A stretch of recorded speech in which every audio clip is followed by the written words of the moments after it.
skip that and decide to spin the culture in Odense. The highlights, why we're going to do this ad is we want to highlight the culture and life in Odense.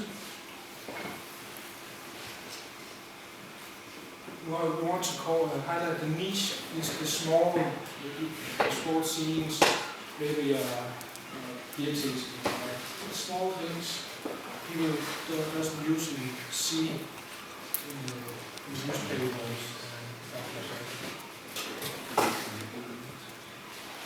that. And we also will focus on getting more culture in life for people in Odense.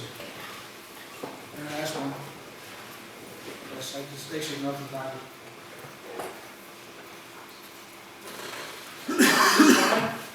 As you see, if you are used and you're alone, it's boring.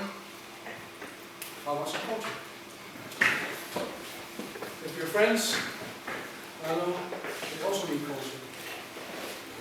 If you're together with your friends, you're both bored, you need some culture. And here you have fun with yourself and not with your friends. And the same way with your friends, they have fun without you. So, in the middle, everyone is having fun, everyone is having some culture in Odense, taking some part in some concert, museums, theaters, every kind of culture. So basically our app is about combining Facebook, the social media, something with the culture. So how can we take the element like and put it into the app? And maybe, make some kind of achievement with, okay, I've been to this place, I like this place, I want to share with friends and people, maybe I can, go with my friends and share this experience with other people too. And you can, get some data on the most 10 visited places or, interesting points where you can go hotspot with your friends. And you have a little system and you like it. And you can give a review and you can share with friends on social media and so on. And you get different bonus points. So it's kind of game, but at the same time social culture app, I would call it.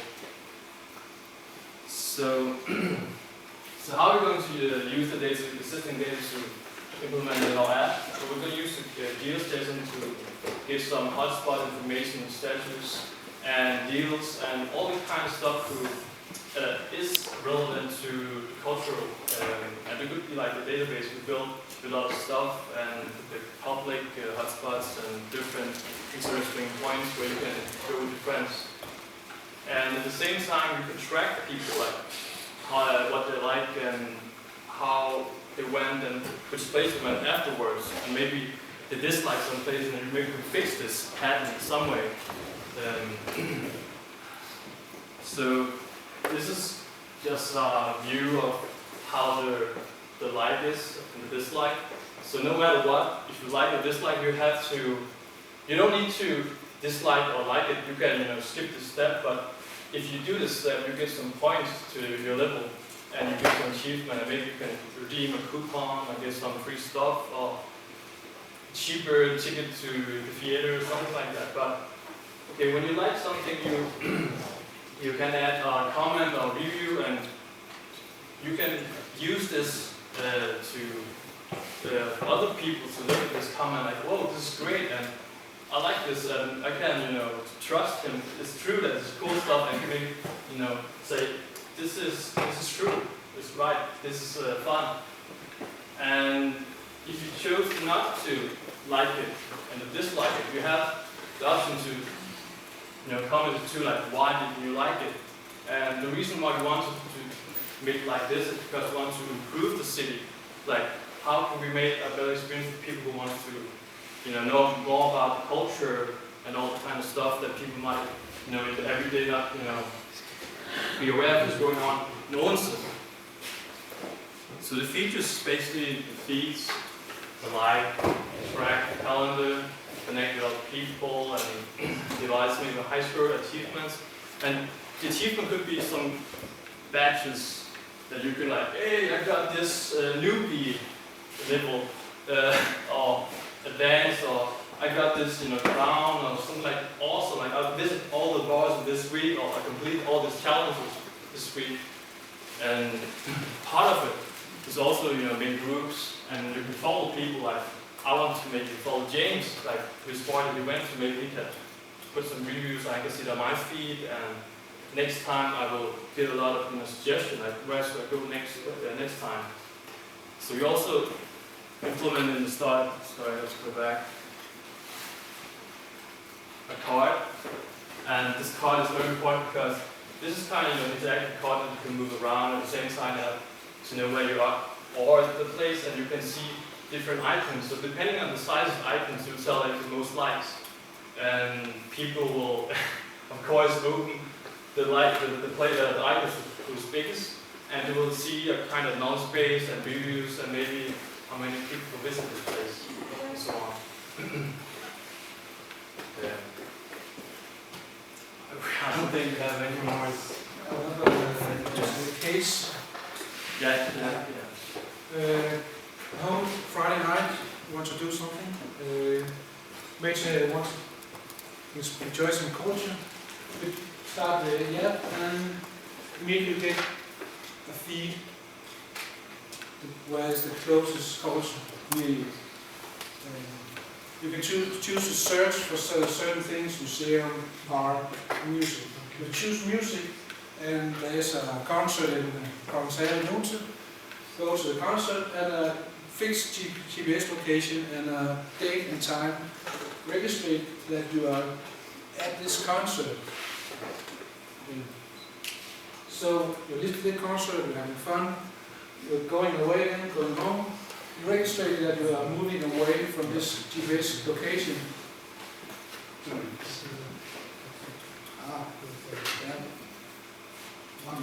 And you get a prompt for this review. You want to review this concert, like song or Tony said I didn't really like it. And you get points. Yeah. Any questions?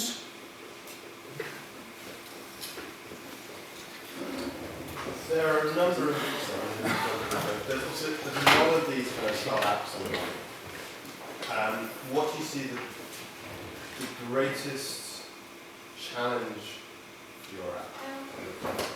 Getting users. And keeping them. Yeah, we can use that when they go out. Yeah, put like or dislike, that stuff, steps that to do, but if they are willing to make this region once a better cultural, they could, some people might use it and it might go viral. I don't know. I haven't said it. So. Do you see this as just focused on the local market, or do you see it as potential to grow beyond that? Can grow it based on the cities. Well, yeah, we should definitely start a place like maybe Odense and maybe fix some stuff later on that might not have worked. Maybe remove the dislike and maybe add another thing into that. But basically, it's the social culture, like meeting up, follow your friends, and do stuff in the city. Who do you think your competitors are in this market? There's something called Crowd from Carlsberg. That's mostly bars and nightlife, but that could be competitive. And there also is on the webpage from the culture machine that we pay from Odense. But if we could integrate those two, we can actually work together.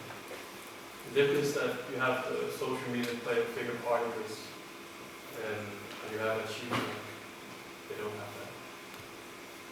So you can track where you went, and maybe you can set a picture like, I could be at this bar, and maybe I will revisit this place in the future.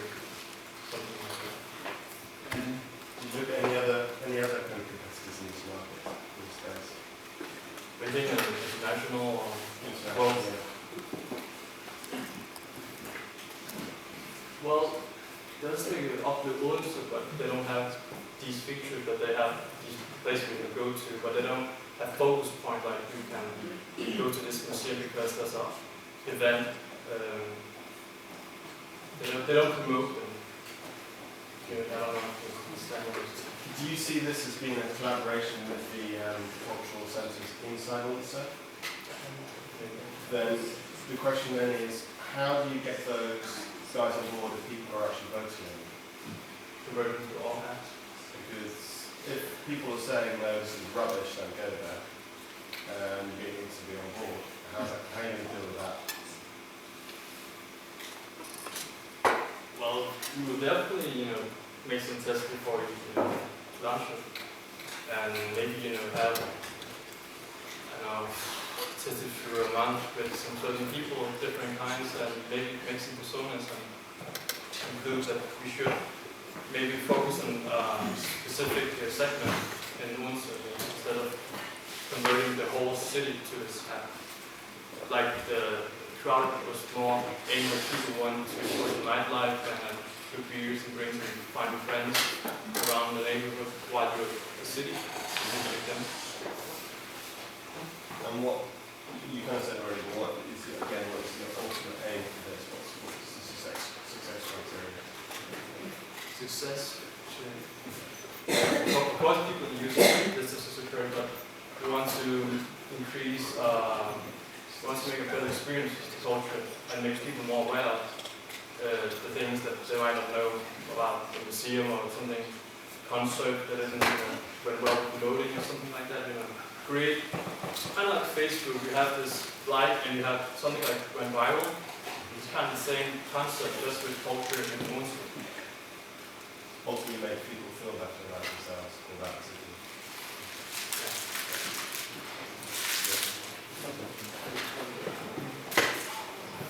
Well, it might be off topic, but why was the motivation? Why would you develop this app? And what would you get out of it? Well, I can imagine it's new in town, I might want to experience with Odense. And this could be a good excuse to make the first move. And maybe I could hook up with some people if I had some kind of hook up with friends group for new people in Odense. And you can social and maybe you can continue like, hey, this app is great, and you can get feedback and tell people about this is how I became a citizen of Odense, kind of. I'm actually from Copenhagen, so I don't know anything, don't know much about these cultural events in Odense. So it'll be fun for me to see what is out there and what's concert and based on interest. So I have a question for that. So who's the time for that? Time who? Yeah, who's the time for this? Who are the users? Well, first we agreed that people who are interested in culture, things like that. And later on we hope that they can,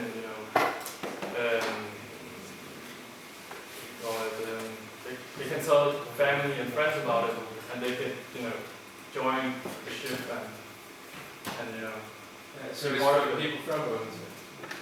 yeah, well, yeah, most in the start, but I can imagine in the future that you can take this concept of each town and you maybe have a unified app for all the towns, and you don't need, 10, 3, 4, 5 apps to find friends, go to city board, something like that. Maybe you just want to experience culture and you can use the tourism.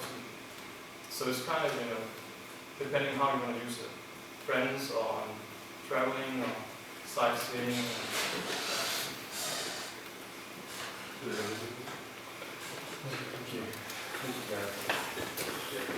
Thank you.